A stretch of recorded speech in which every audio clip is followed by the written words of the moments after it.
Yeah, the tip's pretty near and dear to our family. My wife, we went to high school together, just had a couple classes, and graduated 5 years, no contact at all, and I was in a LaTip chapter up in Glendale when we had a store in Glendale. And I went to a business mixer, and there she was. And the rest was history. So that's awesome. Yeah, She was. and there she was. Did you give her a big diamond? She's got a big diamond now. Like you said, now. Yeah. Well, I'm Guy Ballard, Ballard and Ballard Jewelers. We have a beautiful showroom, Brookhurst and Ellis, full service jeweler. I started 28 years ago, right out of high school. Went and started on the jewelry bench, right there at the bottom, sizing rings, doing chain repairs, kind of learning the craft. And it was pretty much a trial and error to where my dad said, okay, we got a store down in Orange County, go live with Glenn for 2.5 years. At the time he was single, I was single. And you didn't kill each other. Yes. So he kind of took me under the wing. Glenn actually learned from an old craftsman at the same way, kind of an apprenticeship. So my dad said to Glenn, well, have Guy live with you for a year and see what he's got. Went through 6 months and did all kinds of projects. My first project, actually my very first project was at the age of 13. Actually cut my mom's name out of a gold plate and gave it to her for Mother's Day. So that was 13. Downtown LA in the jewelry shop. One of the jewelers that was working for us pulled me into the shop and said, hey Guy, come here, sit down, and I'm cutting my mom's name out of the gold plate. Went through about probably 50 saw blades, but that's how you learn. That's how you learn. One of the other big projects I did, I'm not wearing it now, but I made myself a chain that consisted of about 700 to 800 little tiny loops. And I actually sat down and started from scratch, melted the gold down, pulled the gold into thin wire, wrapped it around, made about 700-800 little tiny rings, assembled this chain and put the rings together, and you gold solder it.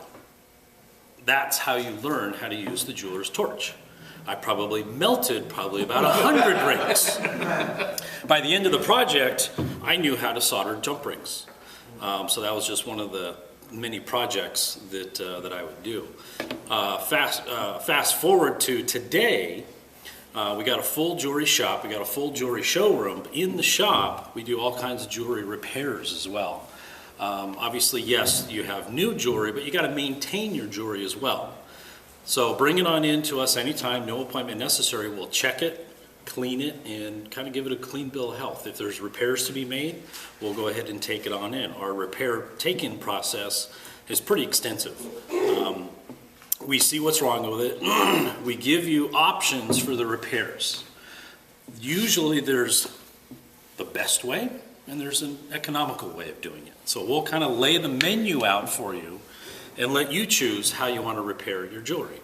Once you decide, then we go ahead and put it all on the computer. I've got a digital camera system where we take detailed pictures of all the jewelry that we take in.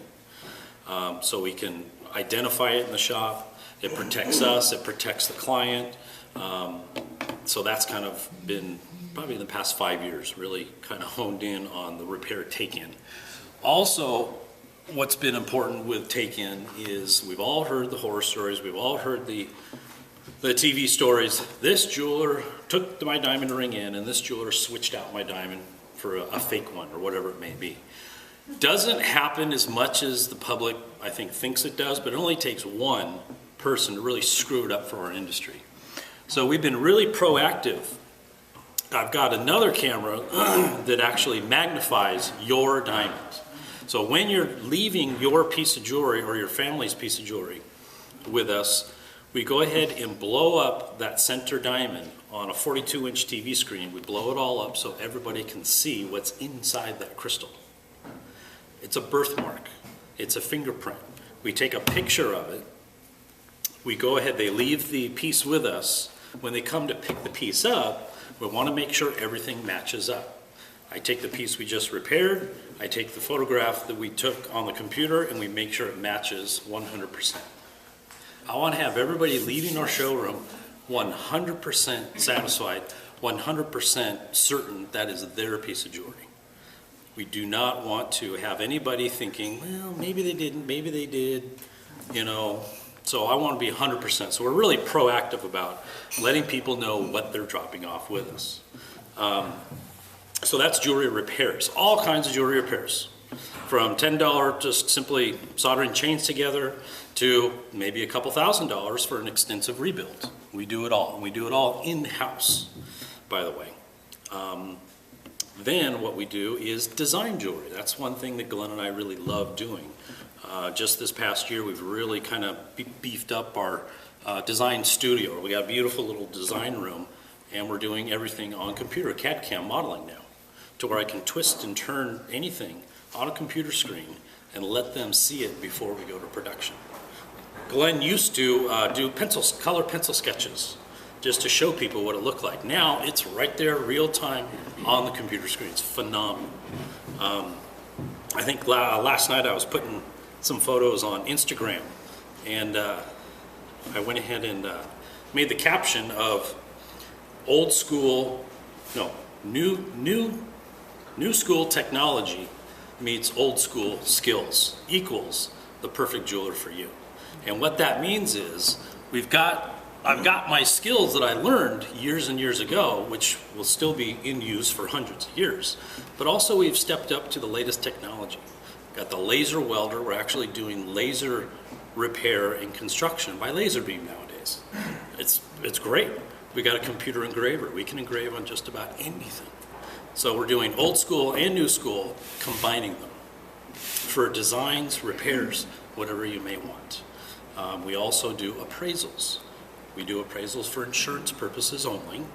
If you're looking to sell something and you need an appraisal, I do have a referral to another appraiser that can supply you with the paperwork to help you sell it. I like that. That's big. So in a nutshell, we're a fourth generation, 98-year-old company using new technology, old world skills to really help everybody that you refer to us. So, any questions? Jim? I have two questions. One, you had a bicycle chain link. Did you design that? I think Dennis has one of those. Dennis had one, Don had one. Years ago, we had a gentleman come in with just a steel chain on his wrist. It's like a bicycle chain. And he said, I've been to about 5 different places, no one can make this for me. It was, heck, we'll do it.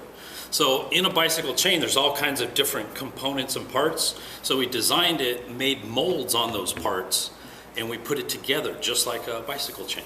It takes about 10 hours to make one bracelet. Yours is out of gold. Yeah. Now, when gold shot up, we saw obviously a decline in those gold bracelets, but we're still selling silver. We do it in silver, gold, and platinum, but we're doing it more in platinum. But we're still making them, just not as much as we used to. That was a fun project. The other question is, you had your last shop, I think it was your last shop, by Falcon Hospital at third floor walk-up. What was the marketing approach? It's a very successful shop. It's obviously something you just see on the street. That is something we used to be upstairs on the third floor of a medical building. Never would even known we were there unless you found out about us through certain associations or newsletters or company newsletters as well. Years ago, going back probably 25, 30 years, my dad ran with the marketing model of being a membership jeweler. Everybody remembers Gemco, Fedco, Service Merchandise. Back then, Price Club. Now Costco was popping up in California. So you ran with the membership. And it worked very well for us. We were upstairs on the third floor of a medical building, doing well. And then Glenn and I bought the business from our father in 1995, and we looked at each other and said, let's get the hell out of this medical building. What are we doing here? So that's where in 1995 we got down into the street level. So he ran with that marketing plan being a membership place. I'm out of time.